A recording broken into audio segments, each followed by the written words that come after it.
David, when you have a client that you're representing who has been impacted by lead poisoning and you're able to recoup damages for that client, who does the paying out? I'm curious because should or could paint manufacturers be held responsible for lead poisoning even at this point in time? Well, they should be held responsible. The problem is that under Maryland law, there is no way effectively to sue the lead paint manufacturers. Why not? Because lead paint is lead paint. It's ubiquitous, it's generic. It doesn't, you can't, if you took a chip of lead-based paint, you can't tell whether it's Sherwin-Williams, whether it's some other company. You just can't tell who it is. It's just lead paint. It's like gasoline. When the gasoline that comes out of Exxon is the same as the gasoline that comes out of Mobil, out of BP, whatever. So the money that we're able to collect is from landlords' insurance. However, there's a big problem with that. The problem is that the insurance is drying up. And there's just not enough insurance to go around to compensate all the children who need help.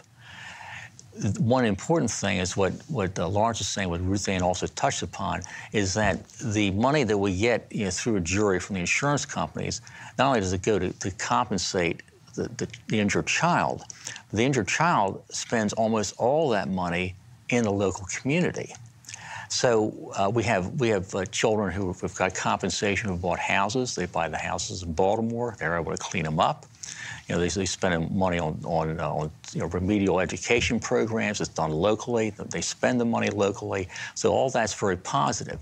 But you're absolutely right. We can't get a full, complete reparations until we have the lead paint manufacturers involved at the table to pay. Let me disagree that it's fully positive, because that's all happening after kids get poisoned.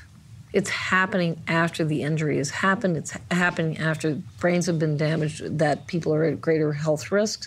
And while I understand the need to do that and to push it through litigation, we have to really make a decision, the moral decision, to say that we aren't going to let another child get poisoned.